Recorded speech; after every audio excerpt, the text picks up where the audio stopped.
आप देख रहे हैं श्री हरि कृपा आश्रम चैनल। संस्थापक स्वामी श्री हरि चैतन्य पुरी जी महाराज।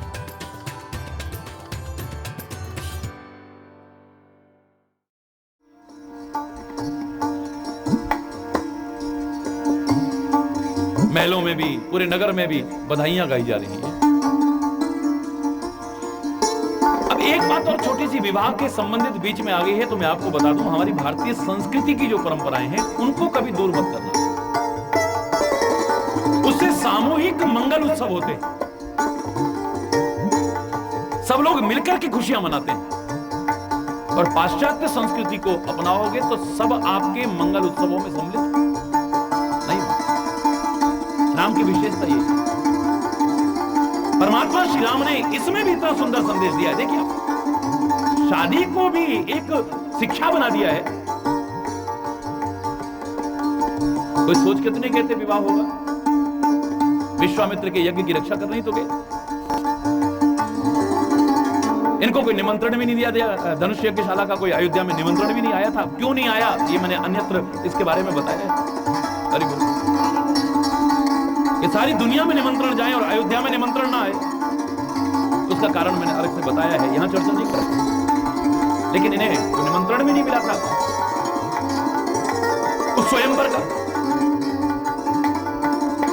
विश्वामित्र के कहने पर ये चले हैं, रास्ते में अहिल्या का उद्धार किया है, जनकपुर निवासियों को आनंद दिया है। अशोक वाटिका में प्रथम बार सीता से मिलाप हुआ है और मन में किसी प्रकार का दुर्व्यवहार नहीं है। पुराने जमाने में होता था, मन में भी आ गया तो सोच लो कि वो उसी को स्वीकार कर। इसलिए कहते थे मन में भी आपके गलत विचार नहीं आना चाहिए। ये नहीं कि कितनों से तो मन में क्या गलत भावना आएगी, एक जिसके प्रति भी अगर मन में वैसा विचार आ गया तो कन्या के मन में आता था तो उसी को पति स्वीकार कर।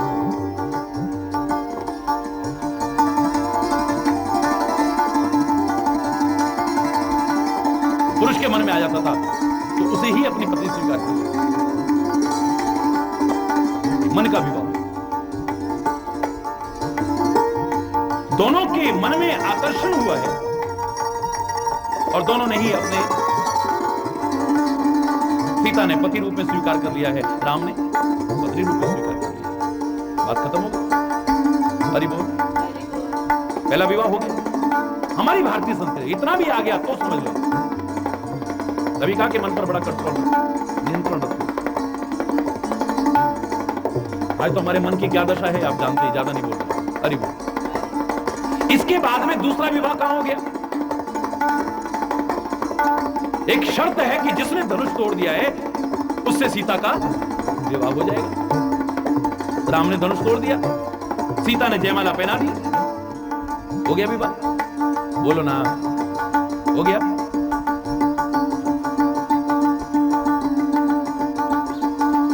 अब क्या आवश्यकता है दुनिया भर के झमेले करने की कि अयोध्या में दूत भेजो, फिर बारात लेकर के आओ, फिर फलाना करो, ब्याह तो हो गया। बोलो ना, गहराई में जाना जाता। मेरे शायद आज के संसार की स्थिति को देख करके, आज के माहौल को देख करके भी उस जमाने में राम ने कितना सुंदर संदेश दिया है। ये बताया कि सब विवाह हैं, गंधर्व विवाह भी विवाह कहलाता है, स्वयंवर में भी विवाह हो जाता है, मन से भी विवाह हो जाता है, लेकिन वो विवाह नहीं माना जाएगा और जीवन में सफल नहीं रहेगा, जीवन में हमेशा के लिए सुख प्रदान करने वाला नहीं होगा, धर्म के अनुसार नहीं होगा, जो माता पिता की रजामंदी के बिना और धर्म के अनुष्ठान के बिना संपन्न होता है वो विवाह नहीं। बड़ों के आशीर्वाद के बिना जब तक, आजकल के बच्चे बच्चियों को मैं खास तौर से कहना चाहूंगा, अगर इस रामचरितमानस के प्रति श्रद्धा रखते हो तो इस प्रसंग को भी ऐसे ही मत देखो।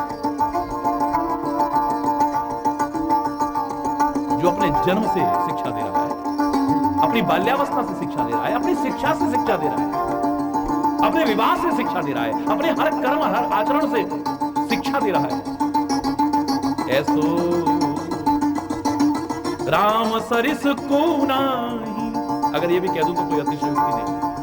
अरे बोलो ना। जनकपुर निवासियों ने भी इस बात को स्वीकार किया है, राम के इस विचार को अपने हृदय में स्वीकार किया है। दूत भेजे और बुलाकर उसी तरह से बाकायदा बारात आई है, उसी तरह से मांगलिक अवसर पर जो अनुष्ठान इत्यादि होते हैं, क्योंकि हमारी भारतीय संस्कृति ने विवाह को एक डील नहीं माना है जो पाश्चात्य लोग मानते हैं। एक पार्टनरशिप डील मानते हैं, इसे एक समझौता मानते हैं।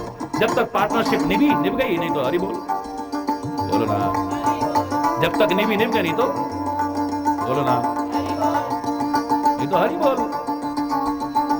दूसरे से करके, उससे नहीं निभी तो तू भी हटवाइया।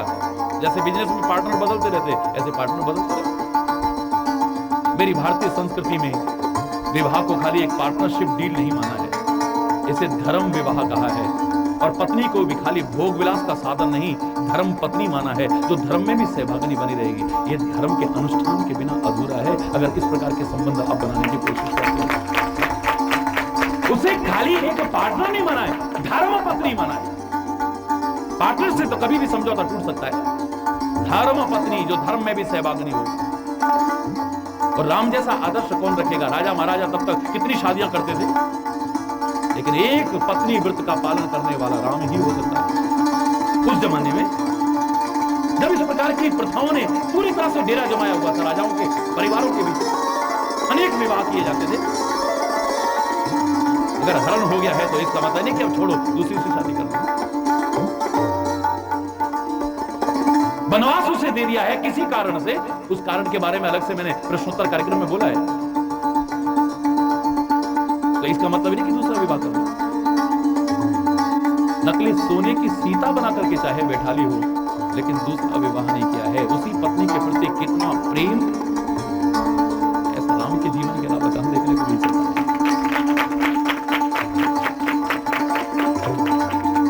धर्म अनुष्ठान हुआ है बाकायदा, यज्ञ हुआ है बाकायदा। उसी प्रकार से सारे रीति रिवाज, तभी तो सारे लोग सम्मिलित होते हैं।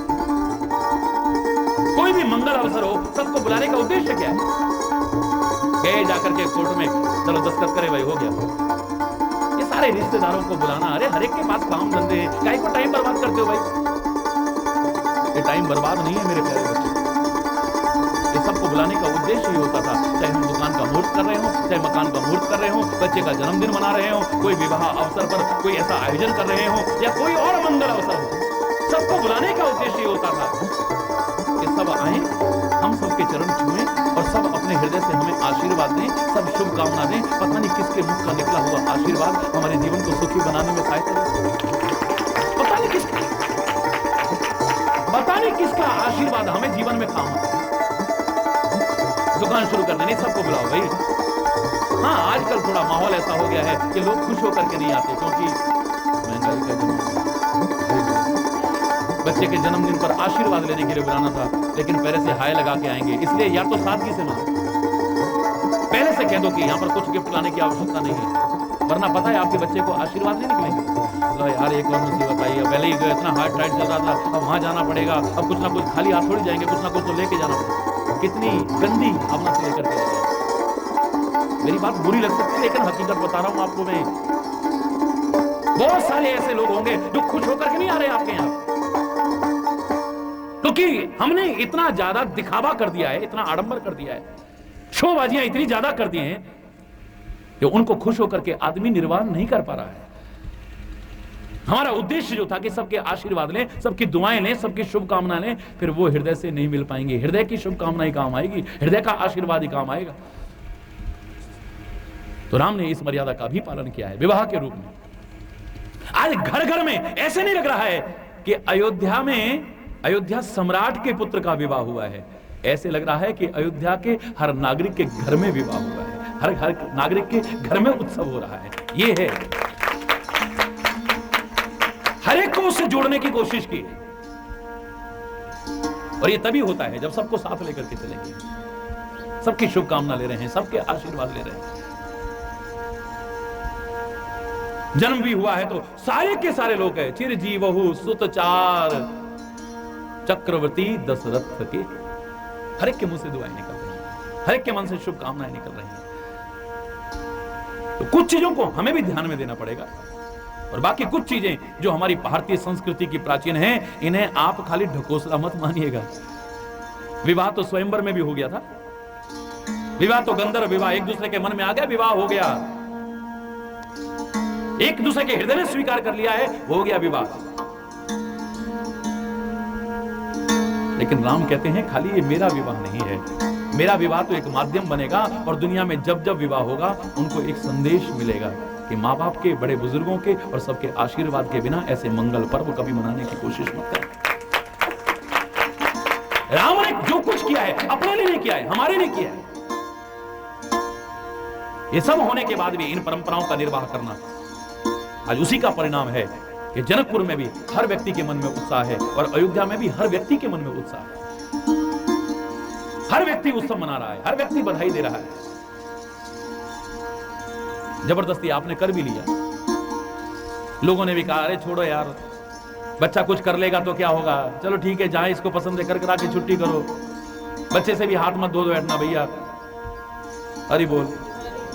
लेकिन आपका दिल आशीर्वाद नहीं, बोलो ना, क्योंकि आपके दिल में अजीब सा हो रहा है, ये बच्चे हमने इनको पाला है, पोसा है, इनका भला बुरा हम समझते हैं, हम इनके दुश्मन थोड़ी ना। सच बताना, आपके दिल को खुशी होगी, बुजुर्ग भी बैठे हो यहां पर, बच्चे भी बैठे हो, और इन बच्चों ने भी कभी बड़े होना है, इन मेरे बच्चे बच्चियों ने भी कभी बड़े होना है। तुम माँ बाप की स्थिति को तब समझ सकते हो जब तुम kभी माँ बाप बनोगे, अभी तुम बच्चे बनकर के माँ बाप की स्थिति को नहीं समझ सकते हो, इनके दिल पर क्या बीतती है। अरे इसलिए जो भारतीय संस्कृति की परंपराएं हैं, राम उसका ध्वजावाहक बना है, अपने जीवन की हर क्रिया में उनको अपना करके लोगों को संदेश देने की कोशिश की है। हरि बोल। नित नव मंगल मोद बधाई, नित्य नए मंगल हो रहे हैं, मोद माने प्रसन्नता हो रही है, हर आदमी खुश है।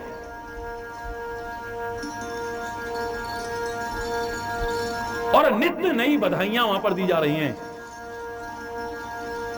ऐसा माहौल बन चुका है, बिल्कुल ऐसे लग रहा है कि भुवन चार दस भूदर भारी, चौरा भुवन तो बड़े बड़े पर्वत हैं, और सुकृत मेघ बरसई बरबारी, जो पुण्य रूपी बादल हैं वो बरस रहे हैं सारे के सारे। याद रखना, खुशियां कहां मिलती हैं, जहां तुमने पुण्य की है, पाप करने पर खुशियां, बोलो ना। सुकृत मेघ बरसते हैं, कुकृत मेघ, बोलो, सुकृत मेघ बरसई बरबारी। जो हमारे पुण्य रूपी बादल हैं, जो सुकृत रूपी अच्छे कर्म रूपी बादल हैं, वो बड़ा सुंदर पानी बरसा रहे हैं, बड़ा आनंद देने वाला पानी बरसा रहे हैं।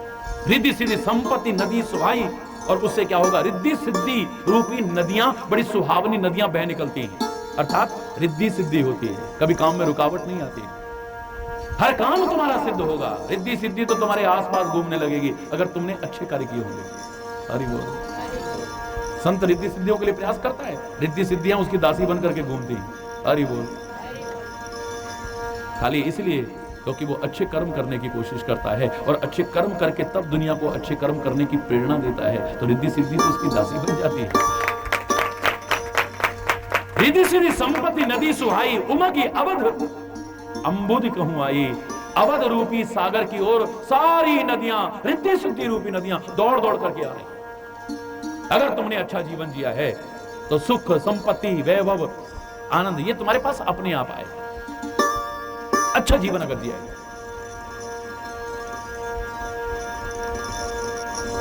रामायण में दावे से कहा है कि जिम सुख संपत्ति बिना ही बुलाए, धर्मशील पह जाए सुहाए, तिम सुख संपत्ति। जैसे सागर के पास नदियां खुद आती हैं, सागर को कोई कामना नहीं है, यद्यपि ताही कामना नहीं, सागर को कोई कामना नहीं कि नदियां मेरे पास दौड़ दौड़ करके आए, क्योंकि सागर जानता है कितनी भी नदियां मेरे पास आए, मेरा जल स्तर को बढ़ने वाला नहीं है, और समुद्र कितना भी सुखा ले, मेरा जल कम होने वाला नहीं है। उसको पानी के आने की खुशी नहीं है, और जाने का वो तो तृप्त है, अपने आप में परम तृप्त है, मस्त है वो। सागर की कामना नहीं है कि नदियां मेरे पास आए, पर जैसे सागर के पास नदियां बिना बुलाए दौड़ दौड़ के आती हैं, ऐसे धर्मशील व्यक्ति के पास सुख और संपत्ति बिना बुलाए दौड़ दौड़ करके आती है। लाख कोशिश करेगा तो उसके पास आए। लाठी वाले भैया की कोशिश करके हासिल नहीं कर पाते हैं। और यहां कह रहे कि कोशिश ना करो तो आएंगे। इसके लिए मैं उदाहरण दिया करता हूं परछाई का। तुम अगर गलत दिशा में चल रहे हो और तुम चाहो परछाई तुम्हें मिल जाए, परछाई के पीछे भागते रहना। यहां तो क्या, पूरे राज्य में तो क्या, पूरे राष्ट्र में तो क्या, सारे विश्व में और सारी सृष्टि में घूम आना, परछाई तुम्हारे हाथ में आने वाली। भागो परछाई के पीछे, कहां तक आएगी? बस तुम सही दिशा ले लो, डायरेक्शन तुम्हारी सही हो जाए, तुम अपनी दिशा को बदल लो जहां तुम चल रहे थे। फिर देखो आप जिस परछाई के पीछे भाग करके, सारी दुनिया में भाग करके परछाई तुम्हारे हाथ में नहीं आ रही थी, अब वो परछाई तुम्हारे पीछे पीछे अपने आप भागेगी। उल्टा चल करके देखो ना, इधर चल रहे थे, परछाई के पीछे भाग रहे थे और परछाई हमारे हाथ में नहीं आ रही थी, अब परछाई हमारे पीछे। जैसे मैंने एक बार कहा था, भागती फिरती थी दुनिया, जब तलब करते थे हम, जब से नफरत हमने की तो बेकरार आने को है, अब दुनिया हमारे पास आने को तैयार है। जब हम दुनिया को हम चाहते थे तो दुनिया हमसे दूर भागती थी। अरे बोल, ये चाहना ही सारी मुसीबत की जड़ है, ये कामना ही सारी मुसीबत की जड़ है। क्योंकि जहां कामना आ जाती है तो फिर मिलने पर खुशी होती है और बिछुड़ने पर दुख होता है। अरे बोल, इज्जत की चाह है मेरे मन में तो मुझे इज्जत मिल जाएगी, बड़ी खुशी होगी, और बेइज्जती हो जाएगी, बोलो ना, दुख हो जाएगा। प्रॉफिट का मेरे मन में चाह है कि मेरे को इतना प्रॉफिट हो जाए, मेरे को मिल गया तो बड़ी खुशी होगी, और लॉस हो गया तो, बोलो ना, ये चाह है हमारा। मैं कहता हूं चाह ना करके तुम अपना कर्म करो ना, तुम अपना प्रयास करो ना। अगर तुम ठीक से कर रहे हो, तुम्हें चिंता करने की आवश्यकता नहीं है। हिसाब रखने वाला अनाड़ी नहीं है। अरे वो, ये दुनिया के हिसाब रखने वाले अनाड़ी हो सकते हैं, पर वो अनाड़ी नहीं है। अगर तुम अपना कर्म ठीक से रख रहे हो, जीवन अच्छा बना रहे हो, उसका सुमिरन करते हुए कर्म कर रहे हो, मैं दावे से कह रहा हूं, जगत मजदूरी देते हैं तो क्यों राखे भगवान, भगवान तुम्हारी मजदूरी रखेगा नहीं। हालांकि मजदूर मत बनना, प्रेमी बनना परमात्मा के, मजदूर मत बनना। मजदूरी लेकर के टलने की कोशिश मत करना। रिद्धि सजी संपत्ति नदी सुवाई, उमा की अबध अम्बुद कहीं। ये अयोध्या अब क्या बन गया है? सागर बन गया है। ये थुतली नदी नहीं है जहां थोड़ी सी खुशी आई तो बस अपने आप को क्या समझ लिया, थोड़ा पैसा आ गया आदमी अपने आप को पता नहीं क्या समझने लग जाता है, थोड़ी इज्जत हो गई आदमी अपने आप को, किसी को कुछ समझता ही नहीं। इसका तो इतिहास उठा करके देखो, ये कोई नया खानदान तो है ही नहीं, बोलो ना, कोई नई संपत्ति तो इनके पास, तो नया नया पैसा आ जाता है ना तो आदमी अपने आप को कुछ समझता ही नहीं, बोलो ना, नई नई इज्जत आ जाए आदमी को कुछ समझता ही नहीं है। उस समय अपने आप को सतर्क रखना बस।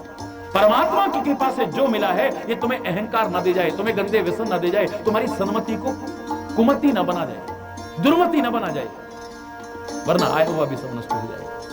परमात्मा करे सब सुख और आनंद की नदी नहीं, सुख और आनंद का सागर लहला उठे हर आदमी के जीवन में, लेकिन तभी होगा जब सुकृत रूपी मेघों को बरसाओगे, पुण्य रूपी मेघों को बरसाओगे, अच्छे कर्म रूपी मेघ बरसाओगे, नदियां बह उठेंगी और सागर भर जाएगा।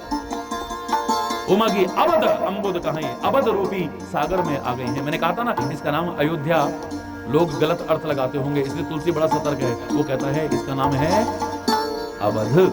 क्या है? अवधपुरी कहा है, कभी अवध कहा है ना? अरे वो अवध, अवध माने हिंसा, और अवध माने जहां हिंसा न हो। ऐसी नगरी थी वो जहां पर किसी की मन से भी हिंसा नहीं की जाती थी, वचन से भी हिंसा नहीं की जाती थी, और कर्म से भी हिंसा कभी करने की कोशिश नहीं की जाती।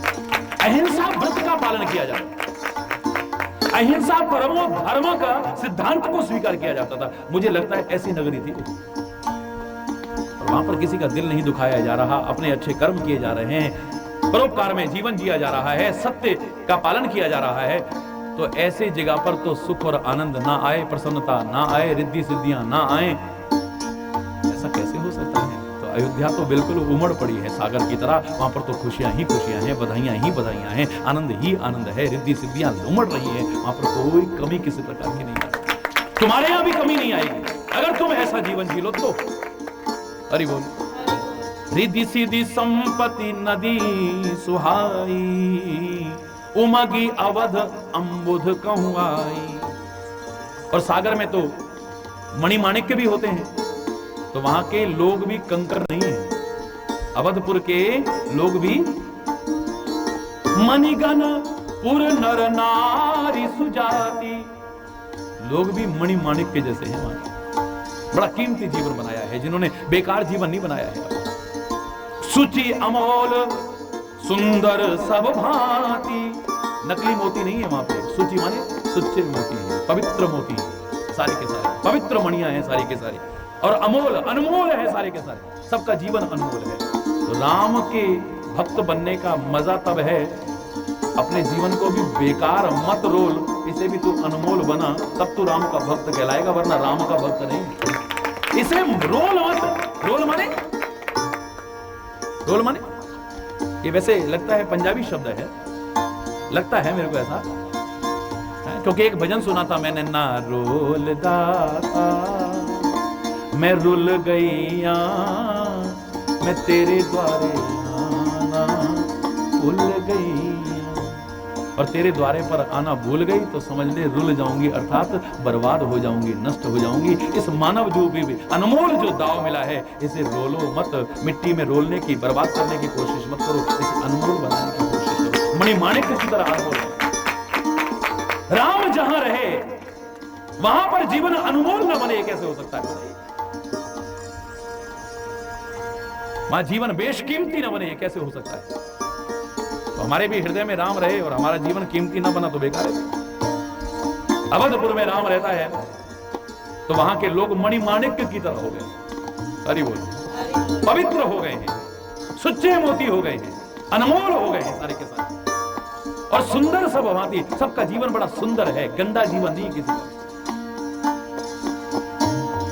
कह न जाए कछु नगर विभूति, अवधपुर की ऐश्वर्य की चर्चा करना यार मेरे बस की बात नहीं है। मुझे तो लगता है ब्रह्मा बस इतना ही ऐश्वर्य फैला करके इसके बाद भूल गया, इसके अलावा दुनिया में लगता कहीं ऐश्वर्य है ही नहीं, जो अयोध्या के अंदर ऐश्वर्य दिखाई दे रहा है।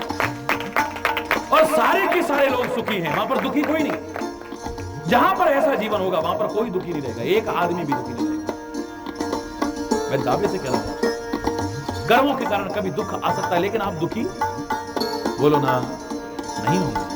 आपकी निगाह में भरत दुखी होगा, देखो कहां सुख सुविधा छोड़ के और बिल्कुल पर्ण कुटी बना करके, और वो भी जमीन के अंदर गड्ढा बना करके रह रहा है। हे भगवान कितने कष्ट उठा रहा है, देखो भक्तों को कितने कष्ट उठाने पड़ते हैं। ये तुम कह सकते हो क्योंकि तुम भक्त कहलाते हुए, अपने आप को भक्त समझते हुए भी अभी भक्ति का अर्थ ही नहीं समझे हो, अभी अर्थ ही नहीं समझे हो, जो इस प्रकार की व्यर्थ की बातें करते हो। भक्तों को बड़े कष्ट उठाने पड़ते हैं महाराज जी। किसने कह दिया भक्तों को कष्ट उठाने पड़ते हैं? भक्त तो खुद कष्ट उठाने को तैयार है। ऐ परमात्मा तेरी याद ना जाए, चाहे बदले में कितने भी कष्ट मिल जाए। दोनों में अंतर है, एक को कष्ट उठाने पड़ते हैं और एक कष्ट उठाने को तैयार है। किसने किसी की हत्या कर दी, किसने बैंक लूट लिया, अब उसको फांसी की सजा हो गई, तो कष्ट उठाना पड़ा ना, बोलो। और भगत सिंह ने ऐसा करा, चंद्रशेखर आजाद ने ऐसा करा, बोलो ना। राम प्रसाद बिस्मिल ने ऐसा करा, फलाने ने ऐसा करा। तो ये कष्ट उठाने नहीं पड़ते इनको, ये कष्ट खुद उठाने को तैयार हैं। इनको कहते हैं भक्त, चाहे वो राष्ट्र का भक्त हो चाहे परमात्मा भक्त, तो कष्ट उठाने को तैयार है कि हमें कोई चिंता नहीं है, हम दुखों से नहीं घबराते हैं, कष्टों से नहीं घबराते हैं, लेकिन घबराते हैं तो इससे कहीं तू हमसे दूर मत हो जाना, बस। उनको इसकी चिंता नहीं कि कष्ट आए। ये तुम जैसे लोग कह सकते हैं, हम जैसे लोग कह सकते हैं जी भक्तों को बड़े कष्ट उठाने, क्यों उठाने पड़ते? भक्त कभी कष्ट से नहीं घबराया है, और कष्ट आए भी हैं तो उसकी श्रद्धा में कोई कमी नहीं आई है, उसकी भावनाओं में कोई कमी नहीं आई है, उसके प्यार में कोई कमी नहीं आई है। हम जरा से कष्ट उठा करके, लो जी हमें क्या मिला जी, हमारा तो ऐसा, देखो जी हमारा तो कुछ, हमारा तो कुछ, रोते रहने। अरे ना हम प्रभु भक्त हैं, ना राष्ट्र भक्त हैं, ना गुरु भक्त हैं, ना मातृ पितृ भक्त हैं। मैं दावे से कह रहा हूं, गहराई से कभी सोचने की कोशिश की। अगर तुमने ऐसा जीवन बना लिया तो तुम्हें रोना नहीं पड़ेगा। तुम प्यार में आंसू चाहे बरसाओ, प्यार में परमात्मा के चाहे रो लेना, प्यार में गुरु के चाहे रो लेना, लेकिन मैं चिरंज करके कहता हूं दुख से तुम्हें नहीं रोना पड़ेगा। अगर तुमने प्रेम में आंसू बरसाए हैं परमात्मा के अच्छा जीवन बनाते हुए, तुम्हें दुख में नहीं रोना पड़ेगा। जीवों के प्रति करुणा का भाव आपके मन में आ गया है और आपकी आंखों में आंसू आ गए। किसी को दुखी देख करके आपके आंखों में आंसू आ गए, किसी को पीड़ित देख करके आपकी आंखों में आंसू आ गए, तो आपको कभी दुख में आंसू बोलो ना नहीं बहाने पड़ेंगे। पहले तो दुख आएंगे नहीं, आए हैं तो टिकेंगे नहीं, और कोई ऐसा कर्म हो टिक भी गए तो परमात्मा का नाम अगर साथ है, परमात्मा की स्मृति अगर साथ है, परमात्मा का साथ अगर साथ है, तो फिर घबराने की जरूरत नहीं है। बड़े से बड़ा दुख भी हमें विचलित करने की सामर्थ्य नहीं रख पाएगा। जिनको पाकर के लोग विचलित हो जाते हैं, डगमगा जाते हैं। पांडव इतने कष्टों को पाकर के विचलित नहीं हुए हैं। क्यों नहीं हुए हैं? क्योंकि परमात्मा साथ है। वो यही जानते हैं कि भाई हमने गलतियां की हैं, हमने गलत कर्म करे, उसके बदले में दुख मिल रहा है। भगवान थोड़ी दुख देता है। अपने कर्मों के कारण हमें दुख मिल रहा है, तो परमात्मा के प्रति श्रद्धा कम क्यों करनी? गुरु के प्रति श्रद्धा क्यों कम करनी? ये जो दुख और कष्ट मिल रहे हैं उन्होंने नहीं दिए, हमारे कर्मों ने दिए।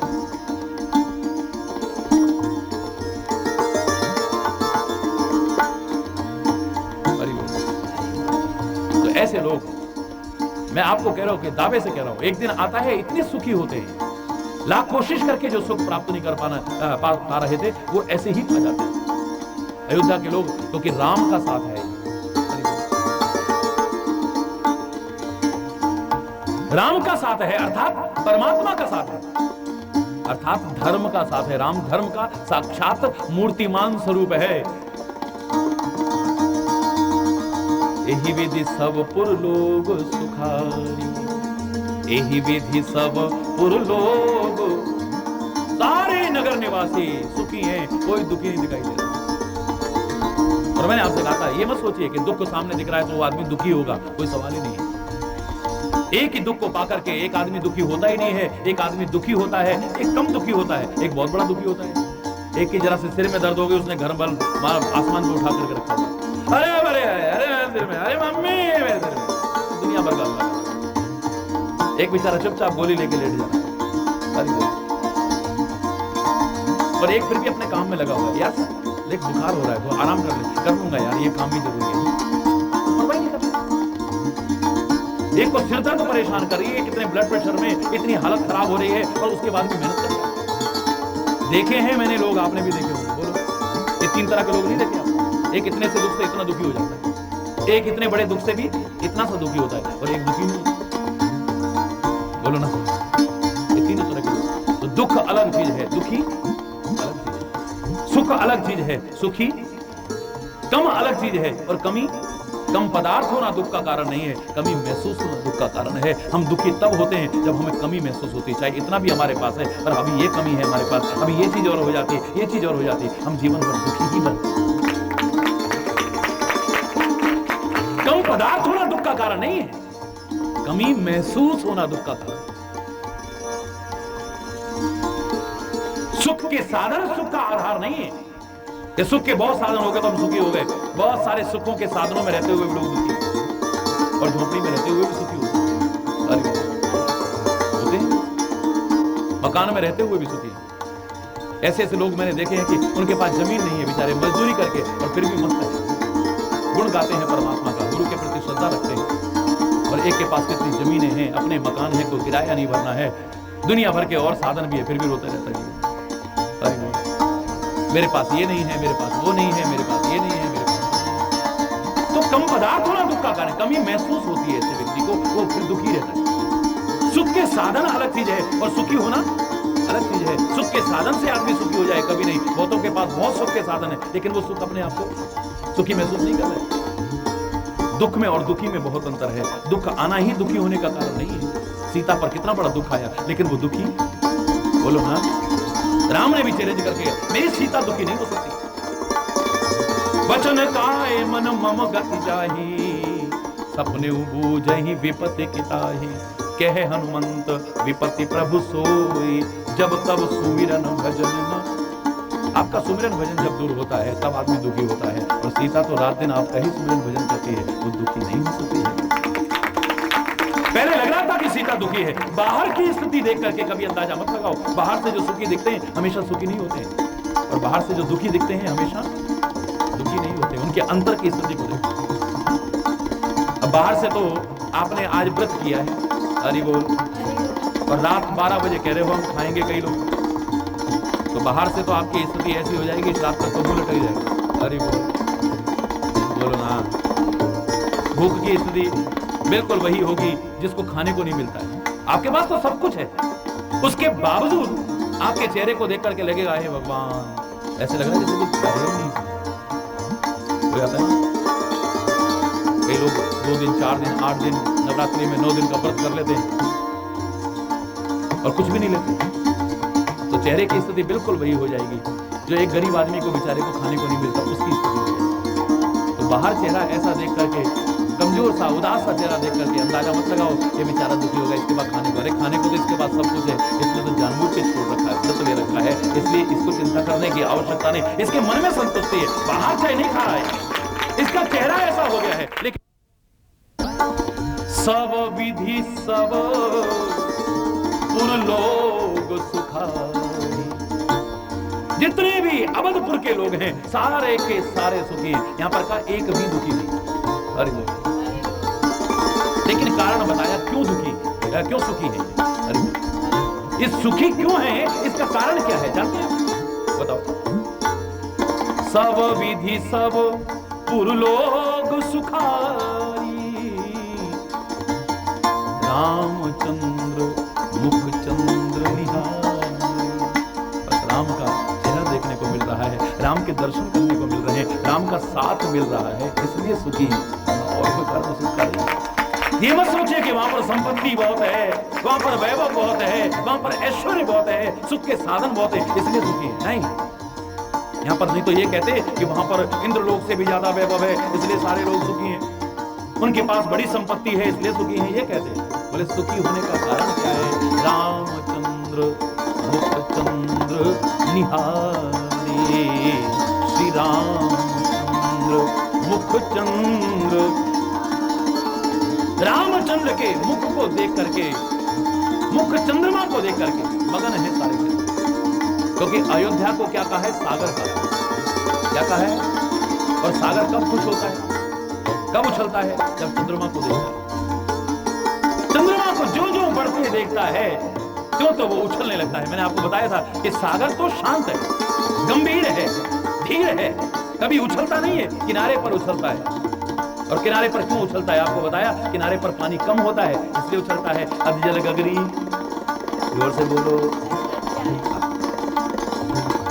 दूसरा कारण किनारे पर उछलने का, क्योंकि इतनी दूर दूर से कष्ट उठा करके नदियां इसके पास आ रही हैं। ये सागर कहता है कमाल है, ये इतनी दूर दूर से उछलती कूदती, कष्ट उठाती, बाधाएं झेलती, परेशानियां झेलती, कैसे कैसे मेरे तक आ रही हैं और मैं इनका स्वागत ना करूं। किनारे पर इसलिए उछलता है कि आओ नदियों, आओ मेरे आगोश में समा जाओ, जब तुम मेरे पास इतनी दूर से आ रही हो तो मैं भी अपने हृदय से लगाने को तैयार। इसलिए किनारे पर उछलता है। किनारे पर सागर क्यों उछलता है, इसके कई कारण मैंने बताए, इस समय वो नहीं बता रहा। अरे वो पर अंदर आप जाके देखिए, कभी समुद्र यात्रा का आपको सौभाग्य मिले तो समुद्र बिल्कुल गंभीर हो जाए,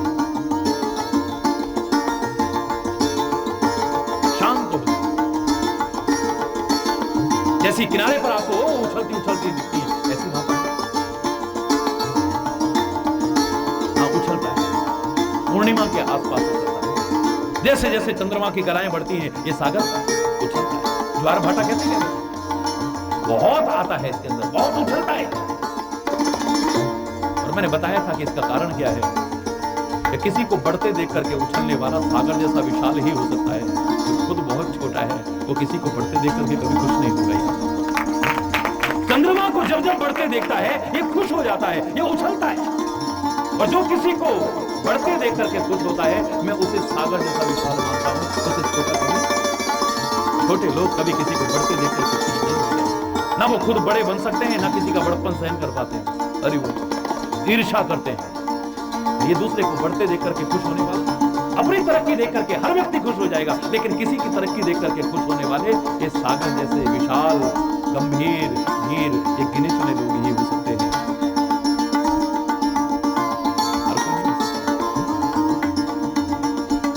रामचंद्र मुख चंद्र निवारी, यहां पर चंद्रमा की उपमा क्यों दी, क्योंकि उस चंद्रमा को देख करके जैसे सागर उछलता है, खुश होता है, बोले ऐसे ही सारे अवधपुर वासी, क्योंकि इनको भी सागर कहा है, उमगी अवध अमृति, अवध रूपी समुद्र की ओर सारी नदियां आ रही हैं, रिद्धि सिद्धि सुख संपत्ति इत्यादि की नदियां।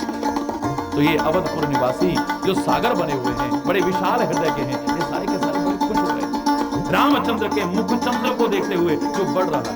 अरे वो जो अपनी कलाओं को बढ़ा रहा है, ये बता रहा है कि जीवन में बढ़ने की कोशिश कीजिए, बुराई की ओर नहीं, अच्छाई की ओर। कभी भी पीछे हटने की कोशिश मत करो, बुराई की ओर बढ़ने की कोशिश मत करना, अच्छाई की ओर बढ़ने की कोशिश करना। तुम्हारा जीवन बहुत महान बनेगा और सब देख करके तुम्हें खुश हो जाएंगे। ये संसार के लोग भी जो ईर्ष्या करते थे, एक दिन आएगा वो तुम्हारी प्रशंसा करेंगे। जोर से बोलो। गुरु महाराज ने कितनी सुंदर शिक्षा दी है।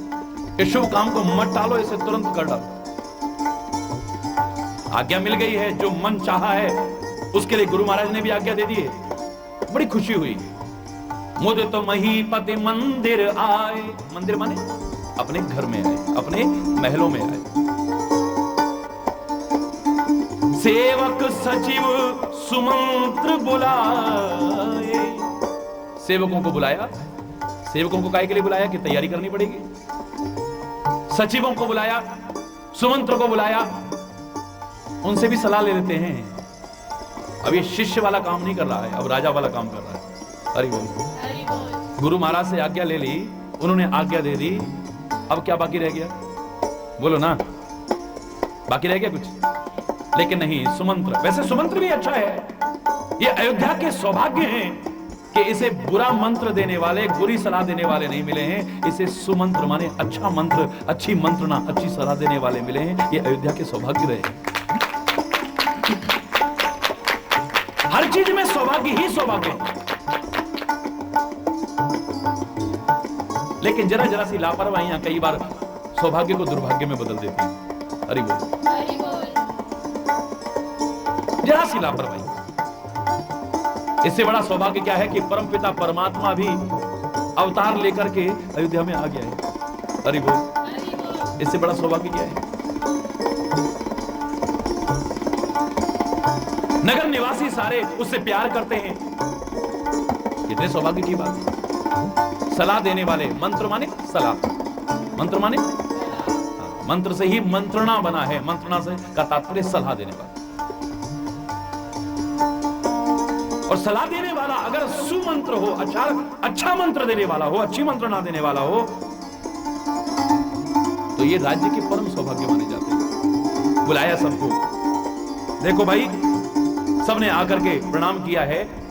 कहे जय जीव शीस तिन्नाए, भूप सुमंगल वचन सुनाए। बड़े सुंदर वचन सुनाए। देखो मेरे मन में ऐसा आया था कि राम को राज तिलक दे दूं, राम को सिंहासन पर बिठा दूं, अपने हृदय सिंहासन पर बिठा दूं, जो मेरी भावना है। और गुरु महाराज ने भी इजाजत दे दी है। जो 5 ही मत लागे नीका। अगर तुम 5 लोगों को ये बात अच्छी लगती है, बताइए, राज्य व्यवस्था में भी 5 लोगों की सहमति की कदर की जाती है। हरि बोल। अगर आप 5 लोगों को, अर्थात कुछ लोगों को ये बात अच्छी लगती हो, अर्थात लोगों को अच्छी लगती हो, तो करो हर्ष ही राम ही टीका। तो हर्षित होकर के राम को टीका कर दो भाई, उसको राज्य सिंहासन पर बिठा दो। मंत्री मुदित सुनत प्रिय बानी, अभिमत बीरव प्रयोजन पानी। बोले ये अभिलाषा तो हमारी भी थी महाराज। हम कह नहीं पाए कि आपको बुरा ना लग जाए कि आप अपने रहते ही राम को राज्य तिलक दे दो तो ज्यादा अच्छा है, युवराज बना दो तो ज्यादा अच्छा है। आपको कुछ बुरा ना लग जाए इसलिए हम कह नहीं पाए। हरि बोल। लेकिन आपके वचनों से तो हमारे अभिमत का जो बिरवा था, अर्थात वृक्ष था, उसमें पानी दे दिया है। अब तो ये फलीभूत होता लग रहा है। हमें तो बड़े अपने मन की इच्छा पूरी होती लग रही है। बिनती सचिव कहीं कर जोरी, जियो जगतपति बरस करोरी। हे जगतपति, आप करोड़ों वर्ष जियो। आपने हमारे मन की बात कर दी। हरि बोल। हम भी यही चाहते थे कि राम को सब पसंद करते हैं, आप अपने रहते उसे राजा बना देते तो कितना अच्छा रहता। गुरु महाराज ने कह दिया इसे तुरंत करो। और अच्छी मंत्रणा देने वाले सुमंत्र जैसे मंत्रियों ने भी क्या कहा है, सुनो। जग मंगल भल काज विचारा,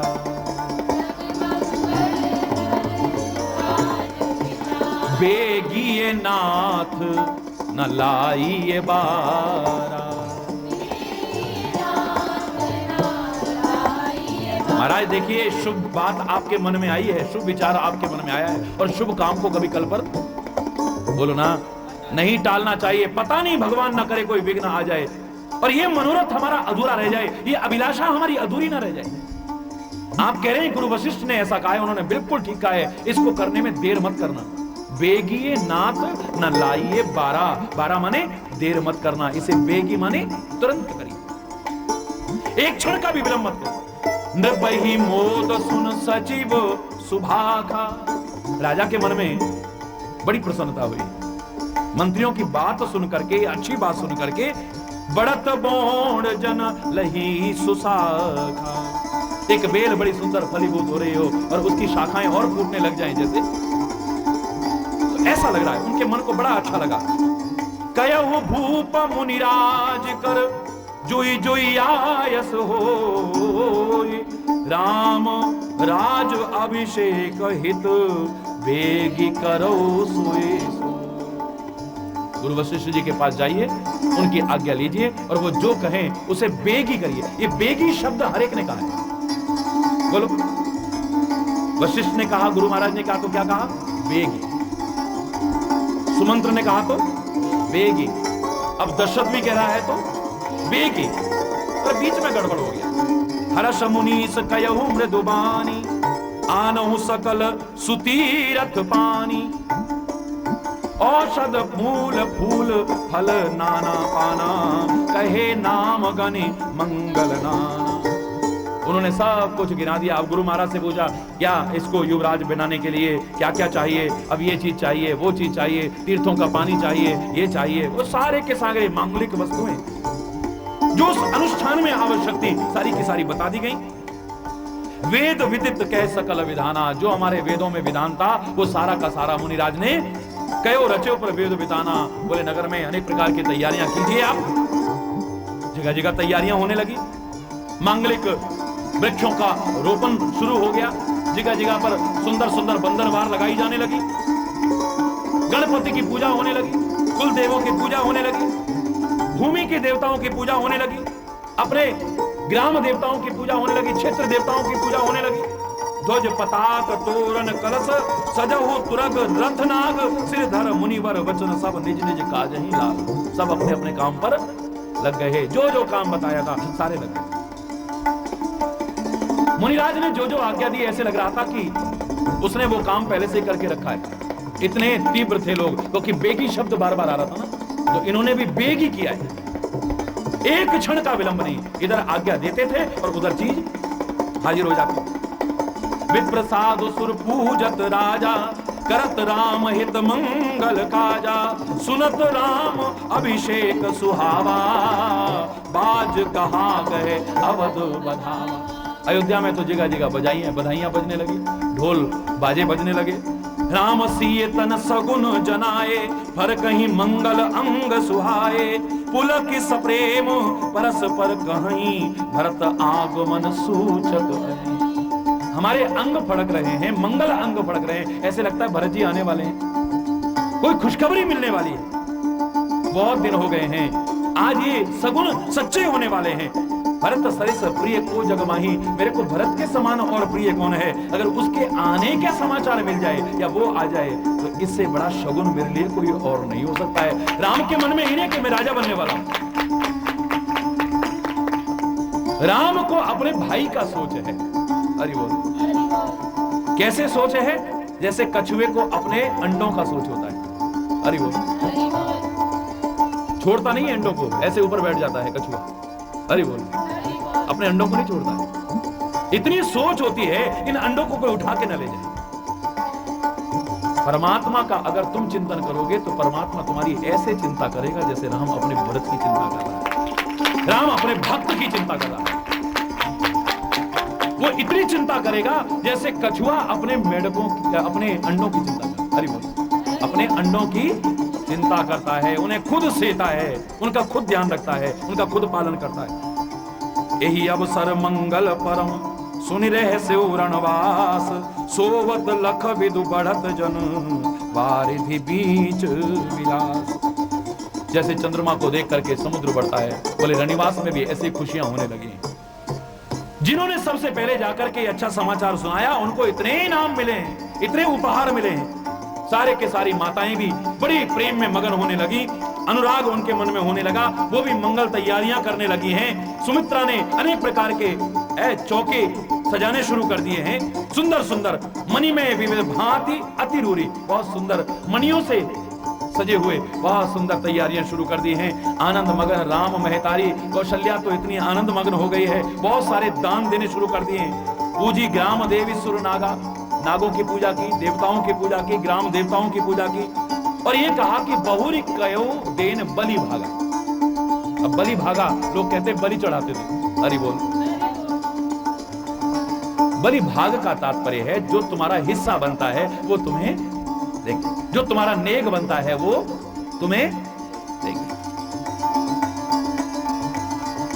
बलि शब्द का खाली एक ही तात्पर्य नहीं, यहां पर लोग कई प्रकार की शंका करते हैं। यहां पर इन्होंने कहा होगा कि बाद में बलि चढ़ाओ, अरे बोल। ये अर्थ के अनर्थ करते हैं, अर्थ के अनर्थ करते हैं और पशुओं की नाजायज इन शास्त्रों को माध्यम बना करके हिंसा करते हैं, महान घोर अपराध करते हैं, जघन्य अपराध करते हैं, निंदनीय अपराध करते हैं, अक्षम्य अपराध करते हैं। जिन पशुओं की हत्या करते हैं वो बेजुबान हो सकते हैं, बेजान नहीं है, इतना याद रखना। देवी को माध्यम बना करके, अल्लाह को माध्यम बना करके, किसी को भी माध्यम बना करके अगर तुम किसी की हिंसा करने की कोशिश कर रहे हो तो परमात्मा तुमसे कभी भी प्रसन्न होने वाला नहीं है, इतना याद रख लीजिए। ना वो देवी प्रसन्न होने वाली है, ना वो खुदा प्रसन्न होने वाला है, ना वो परमात्मा प्रसन्न होने वाला है। अगर तुम्हें हिंसा ही करनी है, अगर तुम्हें बलि ही चढ़ानी है तो पशुओं की मत चढ़ाओ, अपने अंदर जो पशुता आ गई है उसकी चढ़ा दो और सच्चे मानव बन जाओ, परमात्मा के प्रिय बन जाओगी, कृपा पात्र बन जाओगी।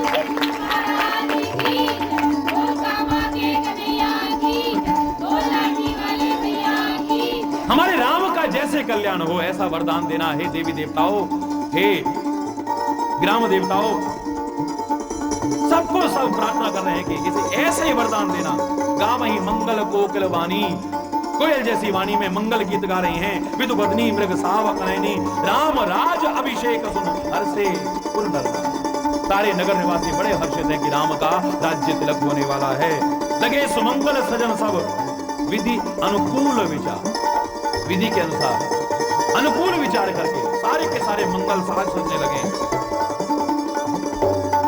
राजा ने राम को बुलाया है, वशिष्ठ के पास, वशिष्ठ को बुला करके राम के पास भेजा है, उन्हें शिक्षा दें। राम जी ने सुना कि गुरु महाराज जी आए हैं, दौड़ करके गए हैं, द्वार से उनको आदर पूर्वक लेकर के आए। गुरु का आदर, गुरु का सम्मान परमात्मा खुद करके बताते हैं कि गुरु का सम्मान कम नहीं है। गुरु का अगर तुम सम्मान करोगे तो सोच लेना कि तुम परमात्मा का ही सम्मान कर रहे हो, मैं ही प्रसन्न हो जाऊंगा जब मैं तक गुरु का सम्मान करता हूं। एकदम से दौड़ करके गए हैं, दरवाजे से बड़े आदर के साथ गुरु महाराज को लेकर के आए हैं, अर्घ देकर के उन्हें बिठाया है, षोडश पूजा उनकी की है और सीता सहित उनके चरण पकड़ लिए। हरि बोल। और राम कमल नयन राम हाथ जोड़ करके बोले, सेवक के घर में स्वामी अगर आ जाएं, शिष्य के घर में अगर गुरु महाराज जी आ जाएं तो सोच लो कि मंगल होने वाला है, अमंगलों का नाश होने वाला है। हरि बोल।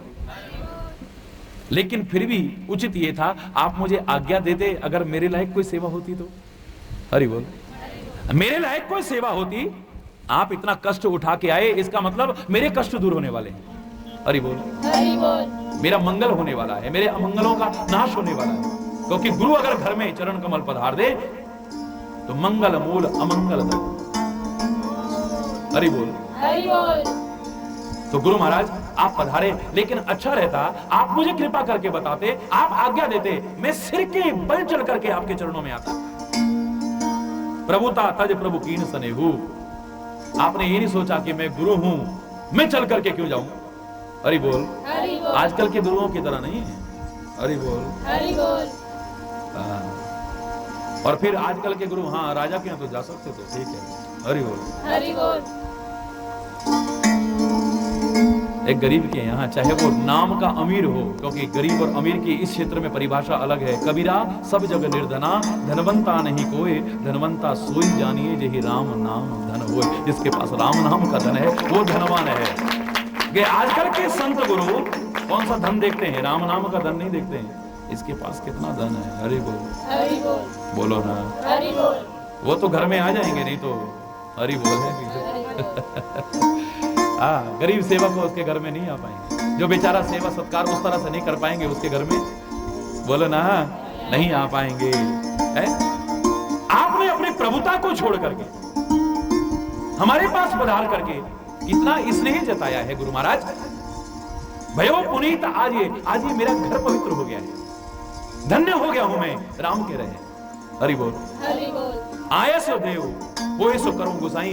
हे प्रभु, जो आप आज्ञा करें मैं वो करूं। सेवक लय स्वामी सेवकाई।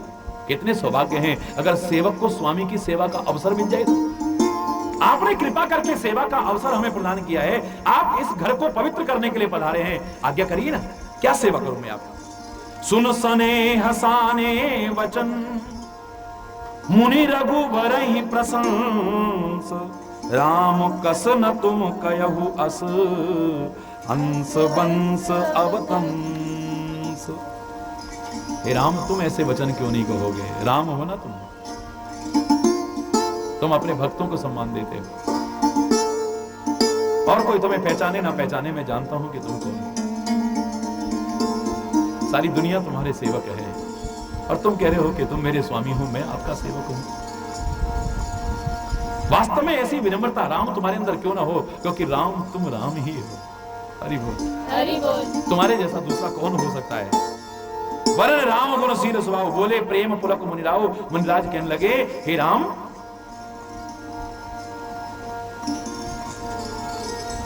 राजा आपका अभिषेक करना चाहते हैं, राज्याभिषेक करना चाहते हैं, तुम्हें युवराज पद देना चाहते हैं, तो आज से तुम नियम पर रहोगे, जिससे कि परमात्मा सब कुशलता से कार्य को संपूर्ण कर दे, कोई विघ्न ना आए। इसलिए संयम से तुम्हें रहना पड़ेगा। हरि बोल, हरि बोल। उसी प्रकार नियमों का पालन करना पड़ेगा तुम्हें। सिखा करके चले गए।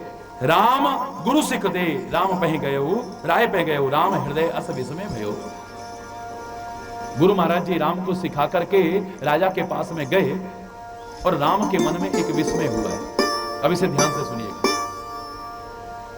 बड़ा आश्चर्य हुआ कि हम सारे भाई एक साथ पैदा हुए हैं, हमारा कर्ण वेदन संस्कार एक साथ हुआ, अन्नप्राशन संस्कार हमारा एक साथ हुआ, शिक्षा दीक्षा का कार्य हमारा एक साथ हुआ, हमारे विवाह भी एक साथ हुए, लेकिन राज्य मुझे ही क्यों देना चाहते हैं राजा? मेरे पिता मुझे ही राजा क्यों बनाना चाहते हैं? मेरे और भाइयों को क्यों नहीं बनाना चाहते? जब हम एक साथ जन्म लेकर के आए, हमारे सारे कार्य एक साथ हुए, तो राज्य मुझे देना मुझे अच्छा नहीं लग रहा है। कर्ण भेद उपवीत विवाह, संग संग सब भय उछाहा, सारे उत्सव संग संग भय। मुझे लग रहा है कि रघुवंश में यही कार्य एक अनुचित होने वाला है कि सब भाइयों को छोड़ करके मुझे ही राज्याभिषेक दिया जा रहा है। आपको पता लग जाए कि सारी प्रॉपर्टी आपके नाम की जा रही है और भाइयों का हिस्सा छीना जा रहा है, तो दुखी हो गए या खुश हो गए? बोलो ना। अगर कोई भाई विघ्न भी करने की कोशिश ना कर दे, कहीं उसके झूठे दस्तखत भी कर दो तो कोई पता नहीं है तुम्हारा।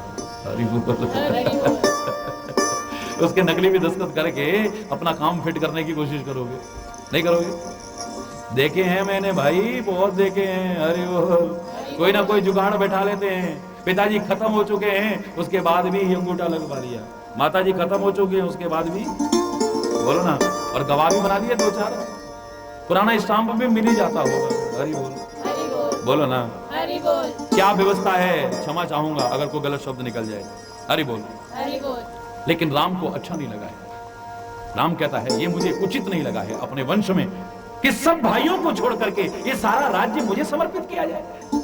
नहीं, हम सब साथ पैदा हुए, सारे उत्सव साथ हुए, तो इस राज्य के मालिक भी हम सारे हैं, अकेला मैं नहीं हूं। अच्छा होता अगर और भाइयों को दिया जाता। प्रेम सहित जो राम इस समय पछता रहे हैं कि मुझे राज्याभिषेक क्यों मिल रहा है,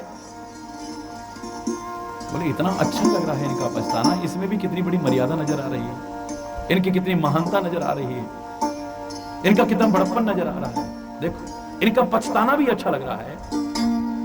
हरि बोल। हरि बोल। तेहि अवसर आए लखन मगन प्रेम आनंद, मन माने प्रिय वचन कही रघुकुल कैरव। दुनिया भर के बाजे बज रहे हैं, नगर में कितना आनंद हो रहा है कोई वर्णन नहीं कर सकते। भरत का आगमन सारे के सारे मना रहे कि काश भरत और शत्रुघ्न भी आ जाते और वो भी आकर के इस उत्सव को अपनी आंखों से देखते। सारे के सारे नगर को पूरी तरह सजाया जा रहा है। कल का मुहूर्त निकल आया है। कब का मुहूर्त निकला है? कब का मुहूर्त निकला है? गुरु महाराज ने कहा था जल्दी कर लेना। हरि बोल। सुमंत्र ने कहा था जल्दी कर लेना। राजा दशरथ भी चाहते भी थे और ये भी कहा था जल्दी कर लेना, लेकिन मुहूर्त कब का निकला? कब का? कल का। बस अब मुहूर्त ही देखते रहो।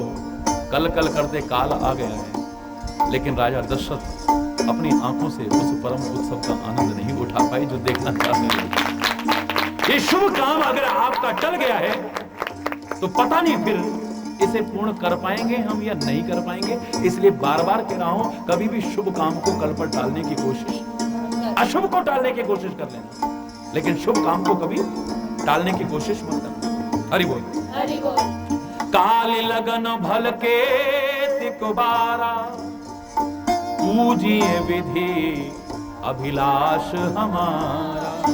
विधाता हमारी अभिलाषा को पूरा करेगा। अब कल में कितनी देर रह गई है? अरे स्वर्ण सिंहासन पर राम और सीता बैठेंगे, कितने सुंदर लगेंगे हमें। बैठे ही राम होए चित चित, कितना अच्छा लगेगा हमें। सकल कहें कब हो यही काली, ये कल कब होगी? जल्दी जल्दी क्यों नहीं होती? अरे कल तो कभी होती नहीं है, बोलो ना, कल तो कभी होती नहीं है। जो कल पर शुभ काम को देख रहा है, टालने की कोशिश कर रहा है, वो शुभ काम में कोई ना कोई विघ्न भगवान न करे, ना आ जाए और वो फिर शुभ काम पूर्ण न हो पाए। इसलिए इसे जल्दी से जल्दी करने की कोशिश करना, ये बार बार तुम्हें कहने की कोशिश कर रहा हूं। सकल कहीं कब हो यही काली, ये कल पता नहीं कब होगी। विघ्न मनावै देव कुचाली, और वास्तव में जिसका डर था वही शुरू हो गया है। देवता कहने लगे कोई ना कोई विघ्न हो, अगर राम यहां बैठ गए तो राक्षसों का कौन अंत करेगा?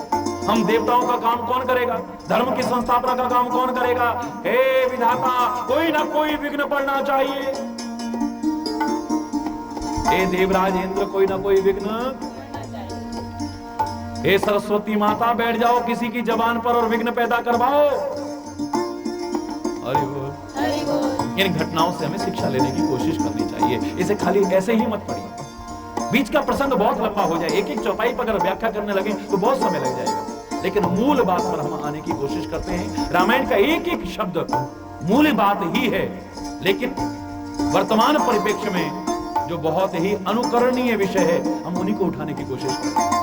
हरि बोल। हरि बोल। अब नगर की क्या सजावट है, मैं इसकी चर्चा ज्यादा नहीं करूंगा। हरि बोल। हरि बोल। क्या क्या मंगल द्वार बनाए गए हैं, मैं इसकी सजावट वर्णन नहीं कर रहा। कौन कौन से ढोल नगाड़े बज रहे हैं, मैं इसका वर्णन, कौन कौन सी मांगलिक वस्तुएं इकट्ठी की जा रही हैं, ये आप पढ़ते रहना, जरूर पढ़िए। एक एक शब्द इसका अमूल्य है, शिक्षाप्रद है।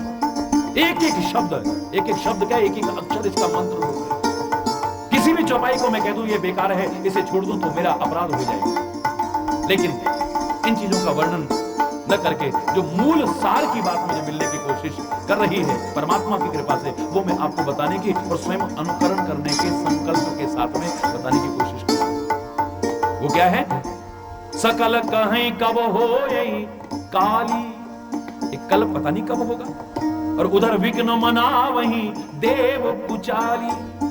ये जो कुचाली देवता थे वो कोई ना कोई विघ्न मना रहे हैं कि इसमें कैसे विघ्न पैदा हो। तिनहि सुहाए ना अवध बधावा। हरि बोल। अयोध्या में जो बधाइयां बज रही हैं, जो ढोल नगाड़े बज रहे हैं, देवताओं को अच्छा, बोलो ना, अच्छा नहीं लग रहा है। कैसे अच्छा नहीं लग रहा है? बोले चोरी ही चंदन रात न भावा। जैसे चोर को चांदनी रात अच्छी नहीं लगती है ना। हरि बोल। हरि बोल। अंधेरी रात होती, अमावस्या की रात होती तो जरा सेंध लगाने में सहायता रहती है। चोरी करने में सुविधा हो जाती है। ये चांदनी रात क्यों हो रही है, ये प्रकाश क्यों फैला हुआ है? चोर को अच्छा नहीं लगता है। ऐसे ही देवताओं को यहां पर जो उजाला हो रहा है, यहाँ पर जो खुशियां मनाई जा रही हैं, उन्हें अच्छा नहीं लग रहा है। वो कोई ना कोई विघ्न डालने की कोशिश कर रहे हैं। इन बातों को छोड़ो। मैं तो कह रहा हूं कि आप भी अगर शुभ काम को कभी टालने की कोशिश करोगे, देवताओं की बात छोड़ो, पता नहीं क्या कब कौन कैसे उसमें कोई ना कोई विघ्न भगवान करे न डाल दे और उस शुभ काम से कहीं वंचित न रह जाओ। इसलिए शुभ कामों को बार बार कह रहा हूं, कल पर मात डालने की कोशिश मत करना पड़ेगा। सारद बोल विनय सुर करही, देवताओं ने बुलाया मां सरस्वती को। हे मां सरस्वती पधारो, या कुंदेन्दु तुषार हार धवला, या शुभ्र वस्त्रावृता, या वीणा वरदंड मंडित करा, या श्वेत पद्मासना, या ब्रह्माच्युत शंकर प्रभृतिभिर देवै सदा वंदिता, सा मां पातु सरस्वती भगवती न्यशेष जाड्या।